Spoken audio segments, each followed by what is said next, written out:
நம்ம இந்திய தேசத்தில் இருக்கக்கூடிய ஒரு மாநிலம் தான் மணிப்பூர் மாநிலம்.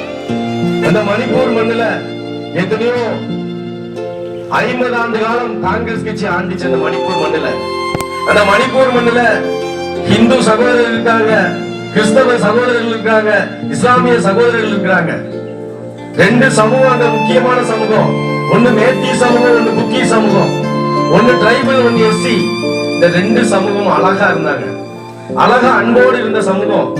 பொண்ணு கொடுத்து பொண்ணு எடுத்து, நமக்கெல்லாம் தெரியும், அத சொற்றுவிக்க மூணாருக்கு வருவாங்க, பாத்துருப்பீங்க மணிப்பூர்காரங்களை. ஜூன் ஜூலைல சொற்றுவிக்க மரக்கார் ஸ்டெப்ல உட்கார்ந்து இருப்பாங்க. இன்னைக்கு எல்லாரும் சொற்றுவிக்கிறாங்க, அதனால அவங்க இங்க வர்றதில்லை. அந்த 2 மாசம் தான் வருவாங்க. அவங்க அழகா இருப்பாங்க. அப்படி அழகான அந்த நாடு, அந்த அழகான மண்ணை இந்த நரேந்திர மோடி 4 வருஷம் தான் அங்க ஆட்சி செய்ய போனாங்க. அந்த நாட்டை கூறு போட்டு, ஜாதியினால, மதத்தினால, இனத்தினால அந்த நாடையை கூறு போட்டாங்க. நம்ம எல்லாம் பார்த்தோம். நான் மறந்தது சொன்னது, 38 வயசு மதிக்கத்தக்க நம்ம குடும்பத்தில் இருக்கிற ஒரு சகோதரி தன்னுடைய கணவன் முன்னாடி, தன்னுடைய கணவன் இந்த நாட்டிற்காக ராணுவத்தில் பணிபுரியக்கூடிய, இந்த நாட்டை காப்பாற்றுவதற்காக ராணுவத்தில் பணிபுரியக்கூடிய ஒரு சகோதரிய மனைவி, 38 வயசு மதிக்கத்தக்க அந்த சகோதரி, அந்த சகோதரிய தன் கணவன் முன்னாடி 200 பேர் சுற்றி நின்று பார்க்கக்கூடிய சூழ்நிலையில நிர்வாணப்படுத்தி எடுத்து கற்பழித்த இந்த நரேந்திர மோடிக்கும் பிஜேபிக்கும் நம்ம ஓட்டு கொடுக்கணுமா? நம்ம சிந்திச்சு பார்க்கணும். 22 வயசு மதிக்கத்தக்க நம்முடைய சகோதரி, அந்த சகோதரிய தந்தை முன்னாடி அந்த அவரை நிர்வாணப்படுத்தி கற்பழித்தாங்களே, இவங்களுக்கு நம்ம ஓட்டு கொடுக்கணுமா? சிந்திச்சு பார்க்கணும். அந்த 2 பேரும் இஸ்லாமியர்களோ கிறிஸ்தவர்களோ கிடையாது. அவங்க யாரு? அவங்க ஹிந்து சகோதரிகள். எதுக்காக அவங்க கற்பழிக்கப்படணும்?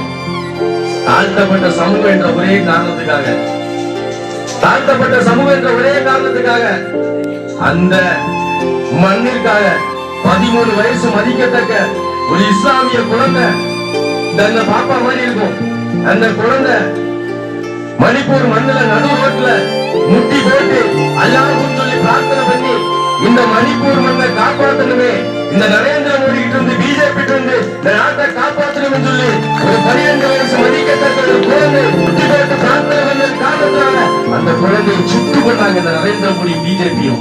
இவங்களுக்கு நம்ம ஓட்டு கொடுக்கணுமா? இங்க இருக்கக்கூடிய பொதுமக்கள் சிந்திச்சு பார்க்கணும். இவங்களுக்கு நம்ம ஓட்டு கொடுக்கணுமா? அந்த மண்ணில 144 தடை உத்தரவு போட்டாங்க. யாரையும் அந்த நாட்டுக்குள்ள விடக்கூடாது பிஜேபி நரேந்திர மோடியும். ஆனா அந்த நாட்டுக்குள்ள காலடி வச்சது நம்முடைய ராகுல் காந்தியும்.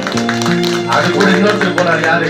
நம்ம டீன் குரியாகோஸ், நம்முடைய வேட்பாளர். வேற யாரும் போல, இடதுசாரி போல, சிபிஎம் போல, சிபிஐ போல, பிஜேபி காரன் போல அந்த இடத்துக்கு போனது நம்முடைய ராகுல் காந்தியும் நம்முடைய வேட்பாளர் டீன் குரியாகோஸ் அவர்களும். எனவே